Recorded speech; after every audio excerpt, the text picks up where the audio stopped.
Hello and welcome back to Generation Red, a channel solely dedicated to highlighting the impressive stupidity of the media and society alike.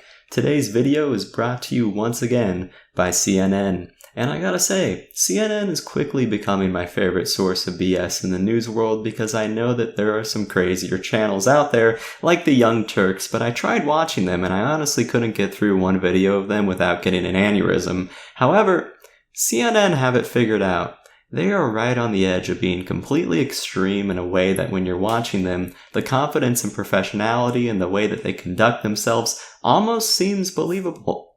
Until you actually listen to what they're saying and until you realize that the vast majority of their quote-unquote hard evidence and quote-unquote fact-checking are just sound bites, taken completely out of context.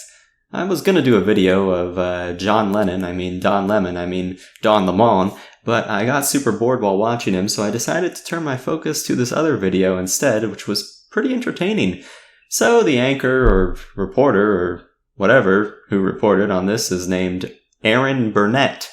And I gotta say, something about her makes me feel like she doesn't really like the president all too much. But what am I saying? She's not biased. She's a reporter. Her job is to report the news. Why would she be biased? If only that were truly the case. So anyways, Burnett reported on something that Trump, surprise surprise, apparently said about not peacefully transferring power, and she made it sound like he was threatening like World War III or something, when in reality all he said was, hey, I think something fishy is going on here and I'm not sure if the results are going to be fair. But apparently pointing out voter fraud when it's been proven in the past to be a very real thing is completely absurd and a fascist thing to say. At least according to the Communist News Network. So anyways, Aaron goes on to talk about how Republicans are playing this off, saying that he was just stoking the flame or whatever, which he probably was doing. Trump's a smart guy, and he knows how to mess with the media. However, Aaron wasn't convinced by this, so she sent another reporter to a Trump rally to see what his supporters think about Democrats rigging the election. And oh my. This interview was great. They are taking Trump seriously. Here are two. Arbor Sanchez just went, for the purposes of what we're laying out here, to ask them, what do they think? Here is what they told him. What are the chances, do you think, that this election might be rigged? I'll tell you, with the mail-in ballots we don't like, I'll tell you, there's a lot of cheating that's been exposed, especially over the last 4 or 5 years. See, our president brought this to our attention. See, this stuff was going on that nobody really knew about, and it just happened and happened and happened. Election night, yes. Days after, if it shows up that Joe Biden won, yes. In your opinion, would that be the only way that Trump could lose, that it'd be a rigged election? Is that the only way Joe Biden can win? Absolutely. I agree with that. Because there's no way in heck our president's going to lose. But yes, it would be a rigged election. There was some type of cheating went on, what have you. And I firmly believe that. You know, the one thing I'm always impressed by is whenever these liberal news networks go to these rallies, instead of looking for an intellectual person to interview, they make it their life goal to find the most cracked out supporter of them all. I mean, seriously. This sounded like a small-town pizzeria owner who snorts cocaine for breakfast, lunch, and dinner.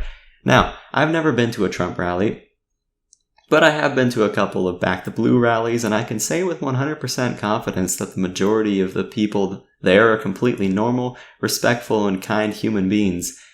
And I'm not saying that this guy wasn't kind or respectful, but they kind of choose the one guy who sounds like a lunatic.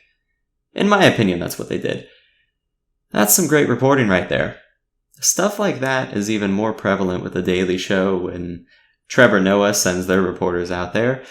They always manage to find the frickin' redneck biker dude who's 10 beers into the day instead of literally anyone else. To be fair though, conservatives do the same thing when they go to liberal rallies. It does make for an entertaining spectacle, and that's what news is nowadays anyways. It's not news, it's entertainment. How do we get the most views? But with all of that being said, the guy that they interviewed didn't even say anything about rioting if the president loses, or looting businesses, or murdering someone, or anything violent. He was just like, yeah, I think it might be rigged if Biden ends up winning. And do you want to know why he didn't say he was going to riot? Because the vast majority of conservatives don't do that. Sure, you got the Proud Boys and the 3%ers, but the difference between conservatives and liberals is that we condemn our extremists. Furthermore, the reason why conservatives don't riot is because they gotta go to work the next day. They don't have time to act like spoiled brats. Well, anyways, I just wanted to show you that clip because I thought it was pretty interesting and really displayed the animosity that the media has for President Trump and conservatives alike. Thank you for watching Generation Red, and if you like this, enjoyed, or any of the following positive vibes, please remember to like and subscribe for more weekly content. Alright, see you next time.